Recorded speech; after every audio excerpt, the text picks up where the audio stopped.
This happened 2 years ago, Halloween night 2023. At that time, I was 22. Now I'm 25.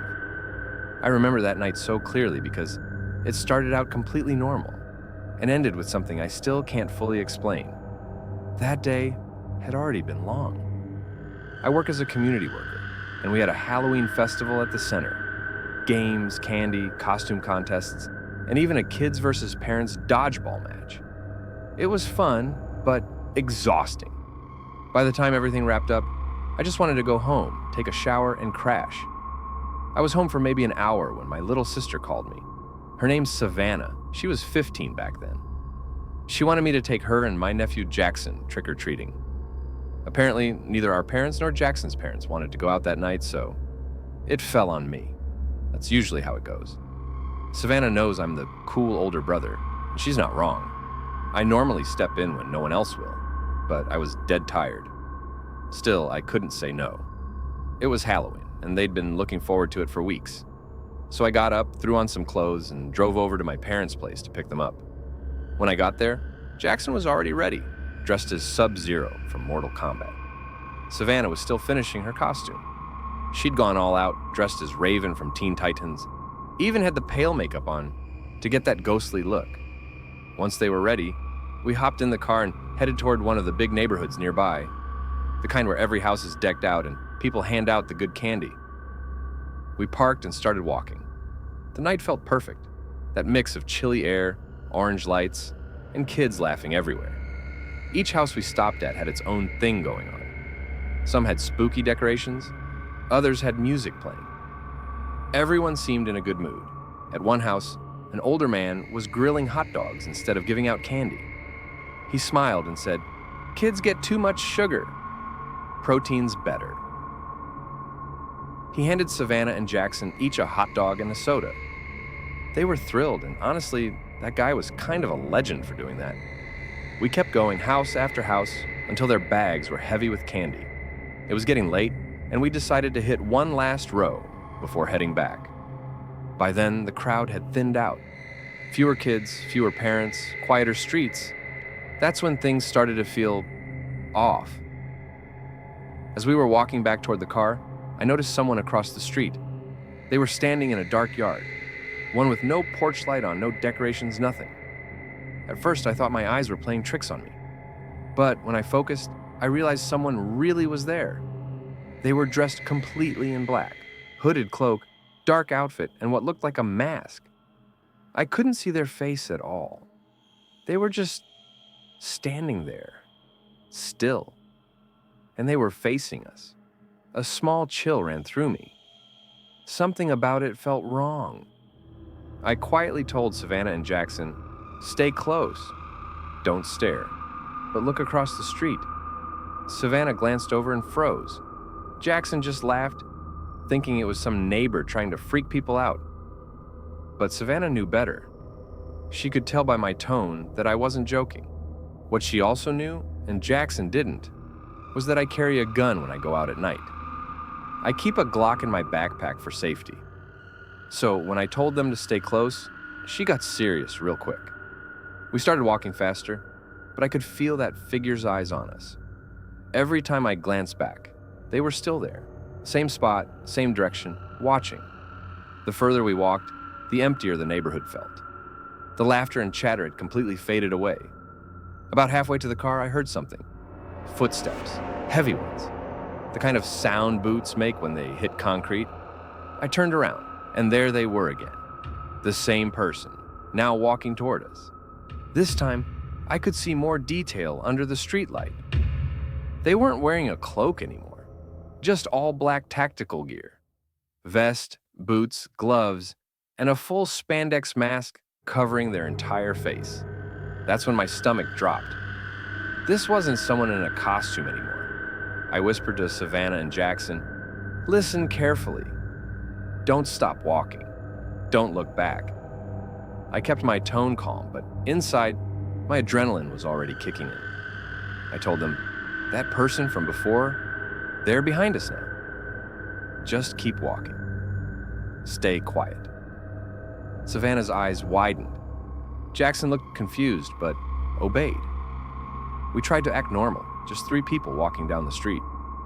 But I could hear those footsteps getting louder, slow, steady, and matching our pace. When we finally reached the car, I unlocked it as quickly as I could. But before I told them to get in, I turned around. The person was still coming toward us. They stopped about 20 feet away. I didn't say a word. I just reached into my bag and pulled out my Glock. I aimed it straight at them. Why are you following us?" I shouted. My voice echoed across the empty street.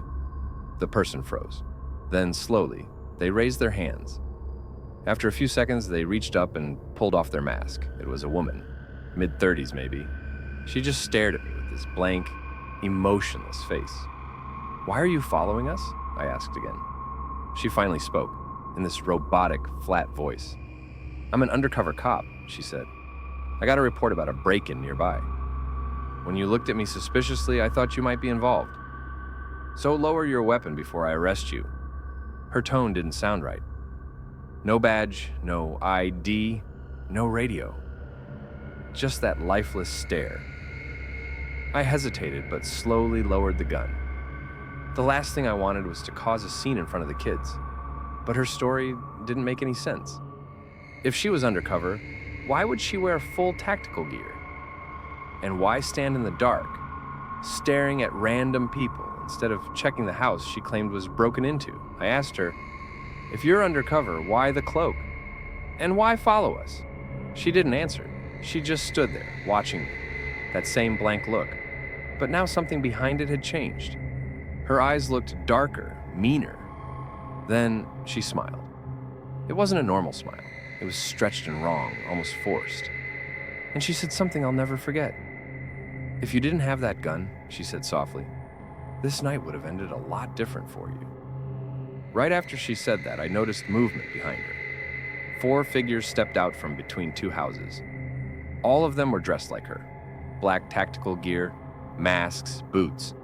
3 men and 1 woman. No one said a word. They just started walking toward us. "Get in the car!" "Now!" I yelled. Savannah and Jackson didn't hesitate.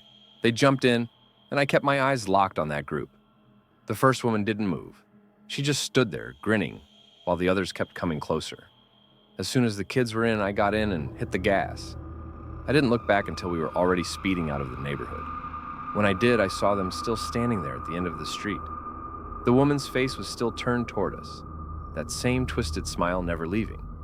The whole drive back was silent. No one spoke. Not a word. The only sound was the road under the tires and my heart pounding. I dropped them off at home, made sure they got inside safely, and then I went back to my apartment. That's when it all started to sink in. I kept asking myself, why us? That neighborhood was full of people, families, kids everywhere. Why follow us specifically? I tried to brush it off, but I couldn't. It didn't feel random. And a few days later, I got proof.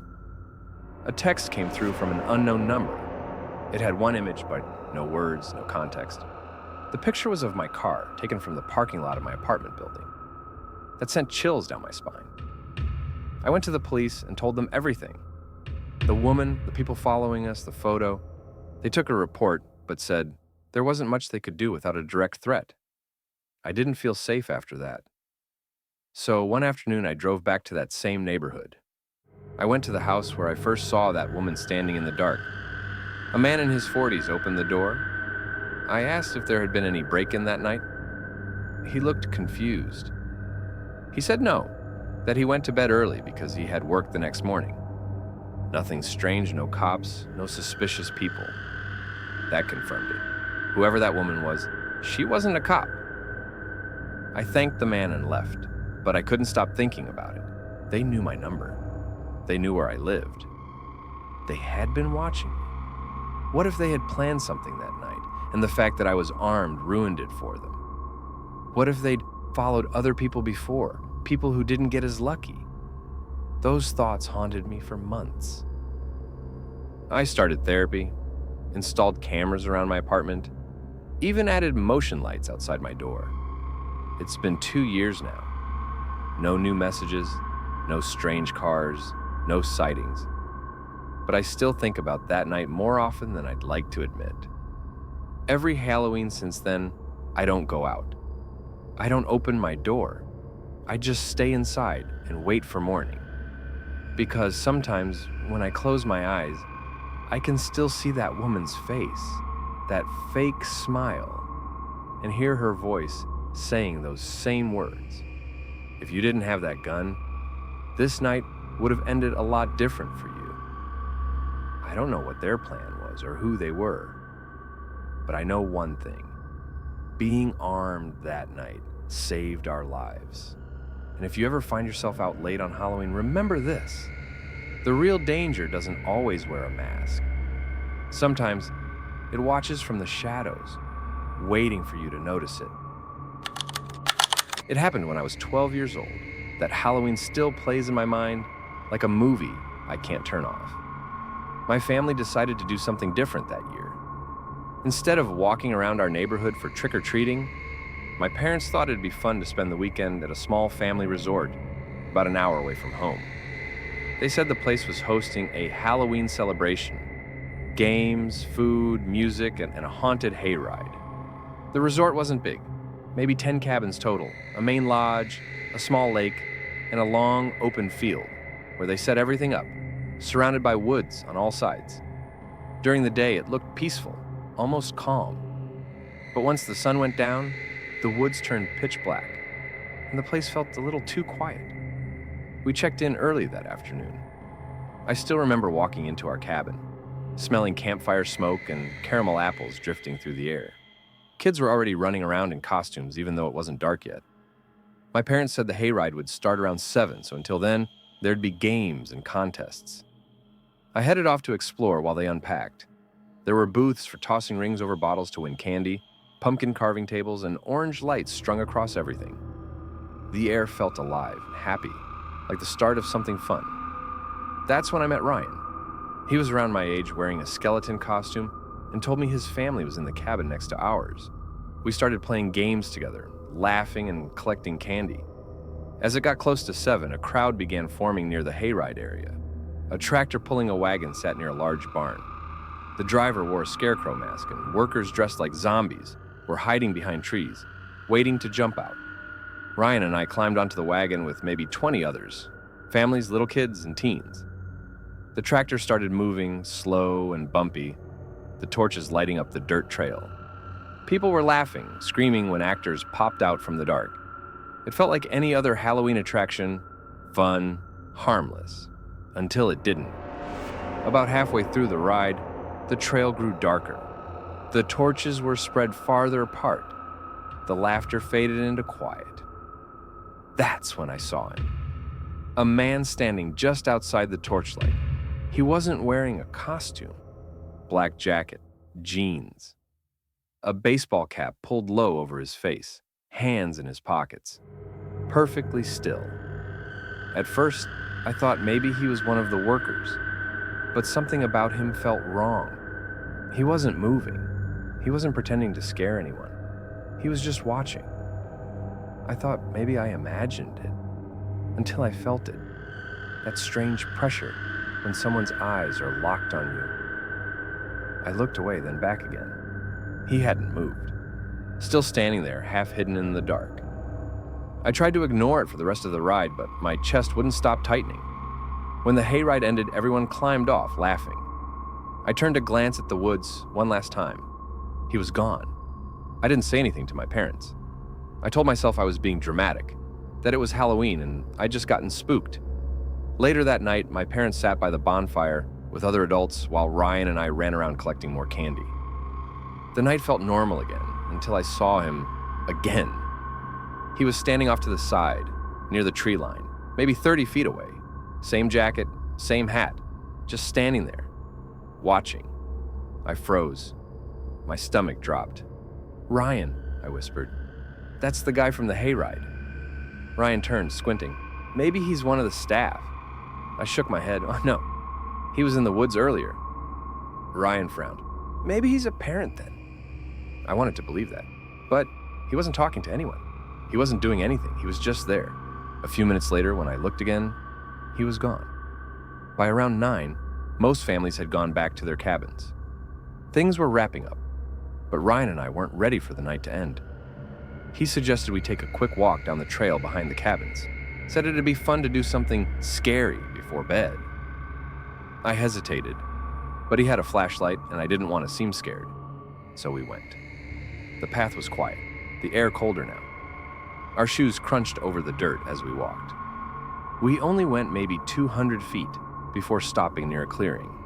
There was an old wooden sign nailed to a tree. Private property. We started tossing small rocks at it, laughing, pretending to summon ghosts. Then, we heard it. Footsteps, slow, heavy, coming from behind us, deeper down the trail. We stopped laughing. Ryan whispered, "Probably another kid." But it didn't sound like a kid. Each step sounded heavy, like someone much older, much bigger. I lifted the flashlight, shining it toward the sound. The beam hit the tree, but no one was there. Then, the footsteps stopped. Silence. Total silence. And then, a voice. "Hey there, boys." It was a man's voice, calm, but with something cold underneath. He stepped forward, just enough for the light to catch him. Black jacket, baseball cap. The same man. "What are you two doing out here?" he said. "You like candy?" Neither of us spoke. He reached into his pocket and pulled something out, an orange wrapper. A Reese's cup. "I've got more of these in my cabin," he said. "Come on, I'll give you some." Ryan's face went pale. He stepped back. The man moved a little closer. "Don't be scared," he said softly. "It's Halloween." "I'm just being nice. I saw you two on the hayride earlier." That's when my stomach dropped. "He remembered us," I whispered. "Run." We turned and sprinted, down the path, toward the lights. I could hear his footsteps pounding behind us, heavy, fast. Branches whipped against my arms. My heart was beating so hard I thought it might burst. The flashlight beam bounced wildly. I didn't dare look back. Finally, the trees started thinning, and I could see the orange glow from the resort ahead. I shouted for help. People turned, startled, as Ryan and I burst out of the woods and ran straight toward the crowd. We didn't stop until we reached the bonfire. When I turned around, the path was empty. My parents rushed over. I tried to talk but couldn't catch my breath. I told them everything about the man from the hayride, seeing him by the trees, following us into the woods. Ryan nodded, confirming every word. My dad grabbed a flashlight and, along with another man, ran down the path. But they didn't find anyone. A few staff members searched too, but the man was gone. The resort called the police. They arrived about half an hour later, took statements from me, Ryan, and our parents. They searched the woods, the cabins, the parking lot. Nothing. That night, my parents didn't let me out of their sight. We locked the door, left the lights on. Every sound outside made me jump. I didn't sleep at all. The next morning, the police came back. They said they searched again. Still no one. No cars missing. No check-ins that matched his description. They said maybe he was just a trespasser from outside the property. We left later that morning. As we drove away, I looked out the window, watching the woods disappear behind us. Part of me expected to see him standing there again, just beyond the trees. For weeks after that, I couldn't shake it. Sometimes I'd think I saw him on the side of the road, outside a store, or near school. It was always just a glimpse. And when I looked again, they were gone. Ryan and I stayed in touch for a while. He told me he couldn't sleep either, kept hearing footsteps in his dreams. Nothing ever came of it. The police never called again. The man was never found. Now that I'm older, what scares me isn't what he did that night. It's what he could have done. If we had hesitated, if we had believed him for even a second, I don't think either of us would be here to tell this story. Every Halloween since then, whenever I see someone standing alone at the edge of a crowd, not joining the fun, just watching, I think of him. Because sometimes the scariest part of Halloween isn't the monsters in costumes. It's the people who aren't pretending. My name's Roger, and what I'm about to tell you happened to me on Halloween night, 3 years ago. Back then, I was 29, just an ordinary guy working a dull office job. The kind where the pay's decent, but the days feel endless. I was still the new hire, stuck with the shifts nobody wanted and the worst days off. So when Halloween finally came around, my favorite holiday, I was honestly excited to just relax and enjoy it. It had always been a special night for me. Growing up, I loved watching kids run around in costumes, laughing, shouting, and knocking on doors for candy. That Halloween, I wanted a quiet evening, just staying in, handing out sweets, and maybe watching a few horror movies before bed. At the time, I was living in a small house near the edge of town. It wasn't isolated, but once the night got late, the street would go completely still. I did have neighbors, but after trick-or-treating ended, everyone turned off their lights and went to bed early. Usually by 9 o'clock, the street was dark, empty, and silent. My girlfriend wasn't around that weekend. She'd gone to visit her parents, so it was just me at home. I didn't mind. I thought a solo movie night with leftover candy sounded perfect. That year, Halloween landed on a Saturday. The air was cool and crisp, the kind of night where you could hear leaves scraping down the street. By 10:30, I was stretched out on the couch, halfway through a horror movie, and picking through the candy bowl. It had been at least an hour since anyone came to the door. So when I heard a light knock at my side door, it surprised me. It wasn't loud, just a soft, quick tap. I figured it was some last-minute trick-or-treaters who'd missed a few houses, but when I opened the door, no one was there. Just my empty driveway and the faint rustle of wind through the trees. I stood there for a second, looking out into the dark. My porch light didn't reach far, and the shadows made everything look strange. I shrugged it off. Probably just kids playing pranks. Trick, part of trick or treat. It had happened before. I closed the door and went back to the couch, pressing play again. 15 minutes later, it happened again. Another knock. But this time, it wasn't coming from the side door. It came from the back, the one that led out to the small deck behind my house. That sound made me freeze. Nobody ever used that entrance. I turned off the TV and just listened.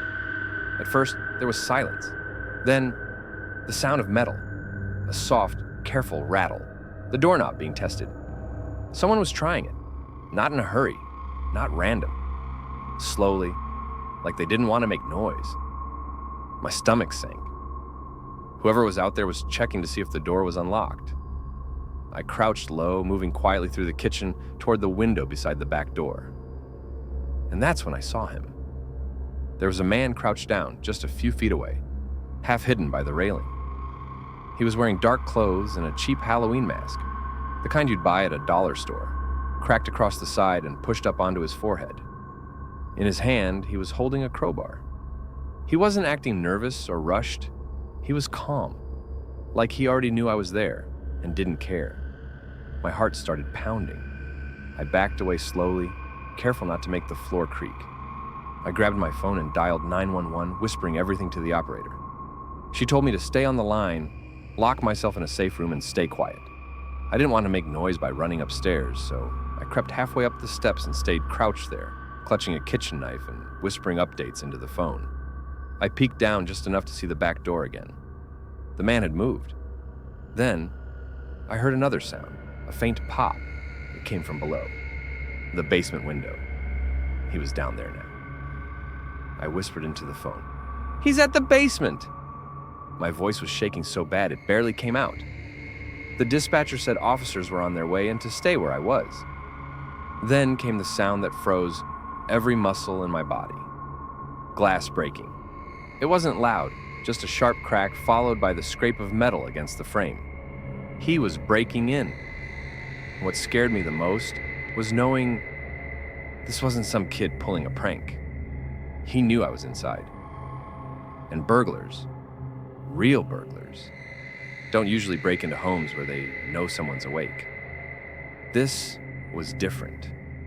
Minutes crawled by like hours. The dispatcher kept whispering to me, trying to keep me calm, asking me to stay quiet and breathing steady. Downstairs, I could hear movement, faint footsteps crunching on the leaves outside, circling the house. I didn't know if he'd gotten in or not. Every sound made my chest tighten. Then, headlights. They flashed across the blinds, lighting the walls in red and blue. Police. Relief hit me so hard, I nearly dropped the phone. I ran to the window just in time to see the man bolt from the side of the house, sprinting across my yard. He didn't make it far. 2 officers tackled him near the end of the driveway, pinning him down hard against the pavement. Only then did I realize how bad I was shaking. My hands were trembling so much I could barely hold the phone. When one of the officers walked the guy back in handcuffs, I finally saw what he'd been carrying. The crowbar, duct tape, zip ties, all shoved into a small black bag. He wasn't there to steal anything. He had a plan, and it was something far worse. Later, the police told me he had a long record of breaking into homes. They said he might be connected to a few disappearances in nearby towns. Hearing that made my skin crawl. For weeks, I couldn't sleep right. Every time I heard footsteps outside or a branch tapping against the window, my chest would tighten all over again. Halloween used to be fun for me. I loved the atmosphere, the costumes, the movies, the decorations, but not anymore. Now, every year when October rolls around, I can't help but remember that night. The silence after that first knock, the sound of the doorknob turning, the glimpse of that cracked mask under the porch light. Sometimes, I wonder how close I was to never making it out of that house. Because when the police followed up a few weeks later, they told me something that made me sick to my stomach. They'd gone through the guy's bag after the arrest. Inside, they found not just the crowbar, duct tape, and zip ties, but a loaded .45 handgun, several kitchen knives, and a length of rope. It's hard to even think about what would have happened if the cops had arrived just a few minutes later. 5 minutes. That's all it might have taken. And I might not be here, telling you this story